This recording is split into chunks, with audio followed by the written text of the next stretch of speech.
Welcome to the Snack Shack! We're going to have some helpful hints for all you parent volunteers, so stay tuned. Team Snack Shack on 3. 1, 2, 3. Team Snack Shack! It's coffee and hot water time! Okay, hello. So the first thing you do when you walk into the Snack Shack is you should make some coffee. And by doing so, you have to plug this in. Usually it takes about 20 minutes for the green light to come on. Once the green light is on, we're ready to make some coffee. Coffee is located here. So it goes in here. We want to take about 3 scoops from this little scooper. Up to the black line of the pitcher. See the black line?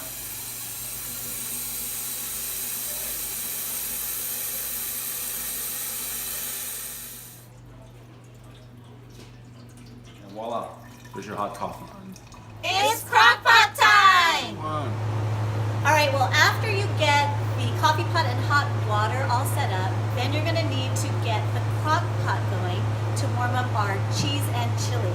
So if you're coming in and there is no chili and cheese on over there and probably 1 or 2 spoons or ladles so that you can scoop out the cheese or chili while serving.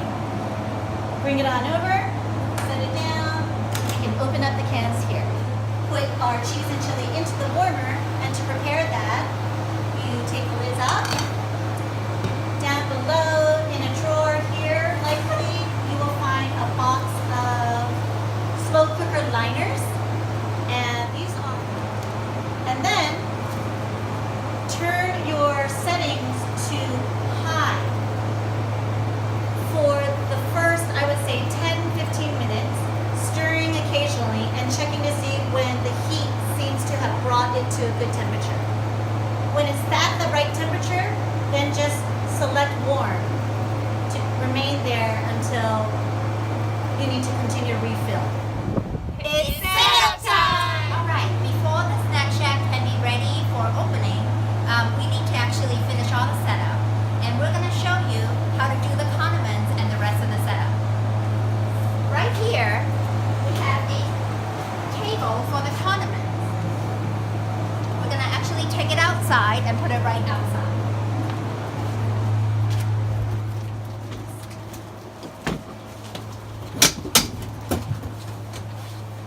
Open it up and situate it in between the 2 windows. Then we're gonna go back inside. We just want to make sure like the creamers, relish, mustard, ketchups are out on the table, and poly napkins and stir sticks. So after I finish with all the condiments outside of the table, we just wanted to double check that all of the soda are really stocked up, all the chips are ready to go, and then we can finally open up the windows to actually start serving our customers. It's money time! Normally you'll have your cash in an envelope, and you want to count that out, and that'll equal $100. There'll be a cash drawer inside of here, and you're going to pull that cash drawer out and then assemble your money, put that cash drawer back in there so you can work throughout the day. As you sell items throughout the day, you want to keep track of what you sell on our tally sheet. So we're going to keep track on the tally sheet so we'll know what's going on and be able to control our inventory. It's hot dog time!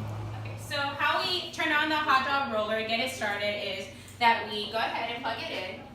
We turn on the power switch to on motion, and then we grab some napkins from the shelf, wet them, and go ahead and wipe down the rollers to make sure they're clean.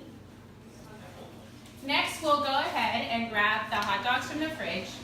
There might be an open pack or a new one, so whether you need to open it or not, the utensils are here. You can use whatever utensils you need to apply the hot dogs to the rollers. So we need to make sure that we grab some Pam from the shelf. Spray down the rollers to make sure they're ready for the hot dogs, and turn on the heat to 200. So after the hot dog rollers have heated for about 5 minutes, we get to go ahead and take the hot dogs and put them on. I would do about a dozen at a time and gauge how many you might need throughout the shift. But if your dogs have been sitting on there for more than 20 to 25 minutes, you're going to want to turn down the heat to about 50 on both sides. It's cleanup and closing time. So your shift is over, and the first thing you want to do for cleanup is to make sure everything is unplugged. So we want to unplug the crock pot, we want to unplug the hot dog grill, and we want to unplug the coffee maker over here. After you have unplugged everything, then we're gonna wanna wash a few things that we've used. We'll probably take any utensils that you've used to scoop out chili cheese, some tongs that might be here for the hot dog maker, coffee cups that you use to scoop, whatever it is that you need to clean up. We bring it over to the sink, give it a nice wash, and then we'll put it away where we found them to begin with. You also want to clean the hot dog machine, so you want to wipe down with a wet towel, and there is a tray that also needs to be cleaned in the sink. Then we can start storing any of our food items, such as if there's a good portion of chili and or cheese left over, we will have some Tupperware containers and probably some Ziploc containers available. I'm likely thinking it'll be in a drawer or somewhere on a shelf available for you to find. And then we will scoop out or pour out from the bags into the containers, and then we can store them into our refrigerators here. As well as any beverages that are left over, we would pour them out and not reuse them, and then wash the containers, the hot water containers. So we can pour all those things out. If there are a few leftover hot dogs, we're gonna say goodbye to them and start fresh the next day.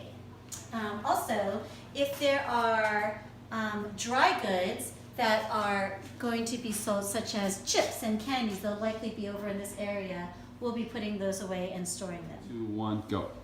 So at the end of the night, you're gonna have sold a lot of items, and that should be reflected on your tally sheet so we have a sense of an inventory of what's sold that night.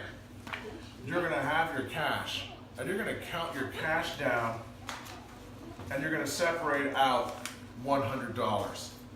And you're gonna take the difference and list that amount, the amount that you made, sans the $100, onto your tally sheet, inventory sheet, and you're gonna wrap that up inside of your inventory sheet, and that's going to be your daily take.